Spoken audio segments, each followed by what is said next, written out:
Hey there, welcome. This is Pillow Talk with Tanya, a show where each week I'll be inviting you into my bed to have a little chat about love and relationships. This week I'm talking about infidelity. Can relationships survive infidelity? I'm actually kind of regretting choosing this topic because it's such a hard one to talk about. And I've actually been on both sides of it. I've been cheated on, and regrettably, I have cheated. At the time when I cheated, I obviously justified it to myself. I wasn't really thinking about my actions. I was being impulsive and selfish and cowardly. I wasn't thinking about the other people involved or how I might hurt them. But in hindsight, after I've thought about it, I've thought more about why I did it.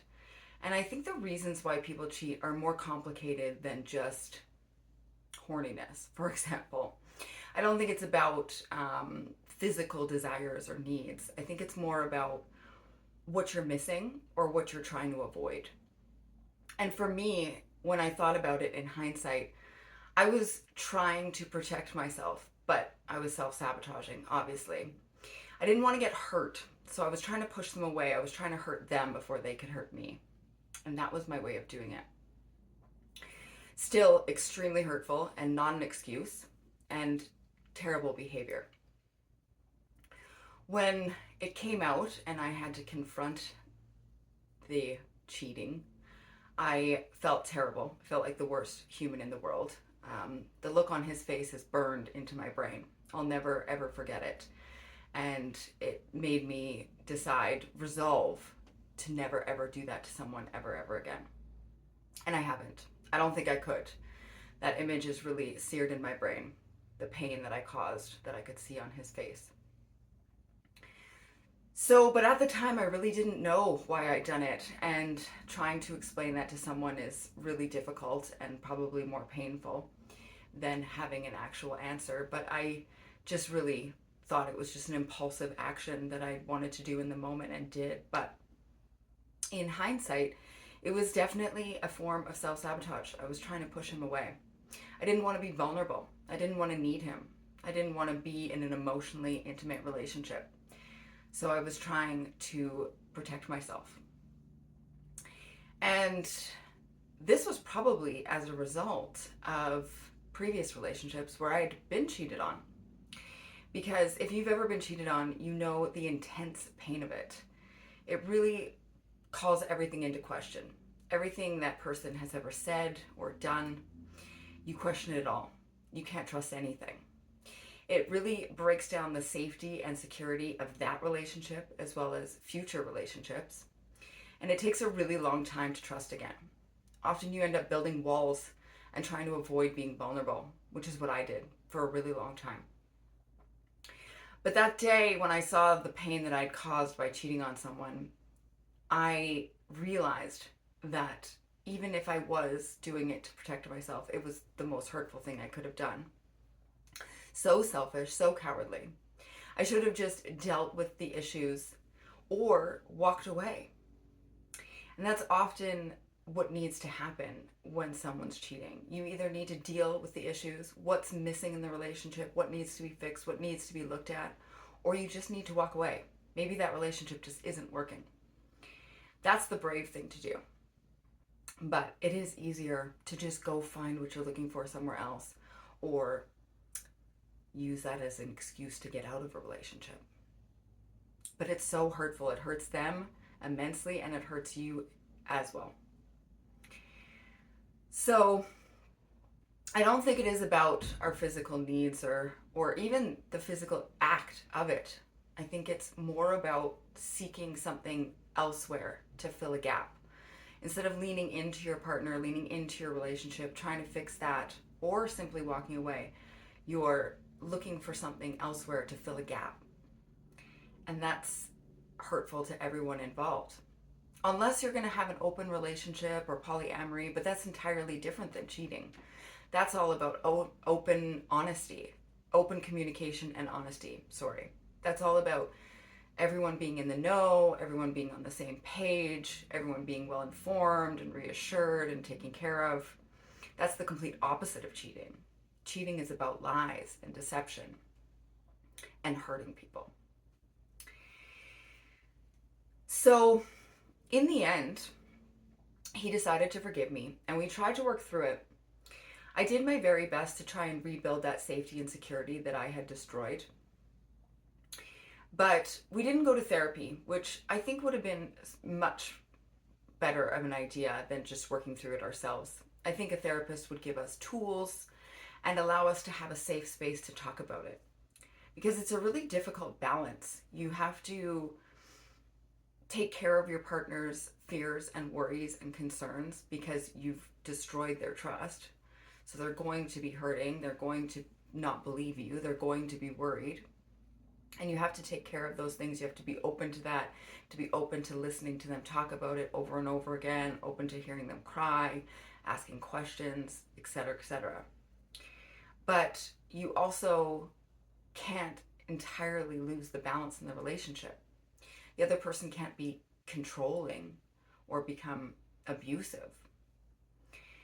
So they can't use it as an excuse in every argument that you ever have. They can't hold on to it. They have to really commit to forgiving you if they're going to choose that. If they're going to choose to forgive you, they really have to commit to it, which would be a hard commitment. I don't know if I could do it. I'd like to say I would try, but I don't know if I could.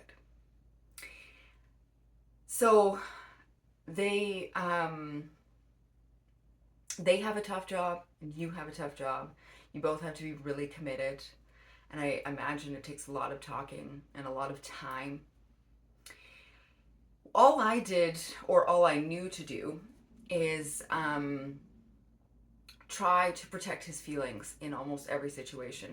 I changed behaviors, I changed things, the way I acted in certain situations, what I did, how I behaved, all in an effort to protect him, to make him feel safe and secure, make him feel like he would never get hurt like that ever again. But strangely, in so doing, I changed parts of my personality. I became less engaging around other men. I wouldn't make as much eye contact, wouldn't laugh as hard because I was worried that it might seem flirtatious. And this probably dimmed my light a little bit, made me less of a bright, interesting, engaging person, which is who he fell in love with. So ironically, while I was trying to protect his feelings, I was probably changing the way he felt about me. Perhaps he was falling out of love because I was changing. I was becoming smaller and quieter rather than bigger and brighter. So interestingly, even though I had good intentions, my actions may have had adverse effects that I wasn't aware of. And because we never really talked about it too much afterwards, after the initial, confrontation that was horrible for both of us. I'm sure it was much more horrible for him than me, but we never really talked about it much after that. So I never really knew how he felt about it. I never really knew how he felt about it a year later, 2 years later, 3 years later. I didn't know if he'd actually forgiven me, if he'd actually moved past it, if he did trust me more. And that would have been good to know. I think it would be important to know and probably would have helped us been more successful. I don't know, but I think that's why therapy is a great idea if you're thinking of working through it. I do know that cheating is not an excuse for anything. You could have the worst partner in the world. They could be withholding sex for months at a time. They could be giving you the cold shoulder, the silent treatment for days. They could be just the worst person in the world, and it doesn't give you the right to cheat on them. It gives you the right to leave them, but it doesn't give you the right to cheat on them. So as soon as you make that choice to cheat, the minute you decide to make that choice, I think you become the worst person. You're the bad guy, no matter what the other person did. So it now becomes your responsibility to be extremely remorseful and do everything you possibly can, if you can, to save that relationship.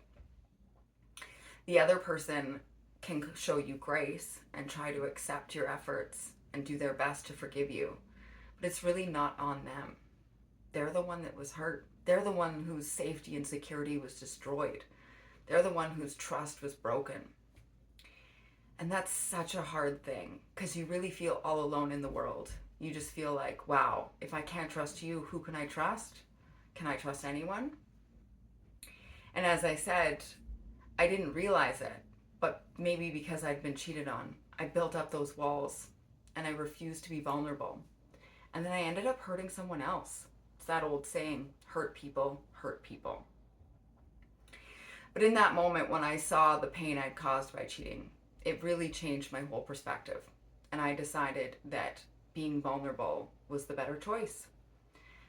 Possibly getting hurt was the better choice. And that's what I resolved to do. And I think it made me a better partner, which is great.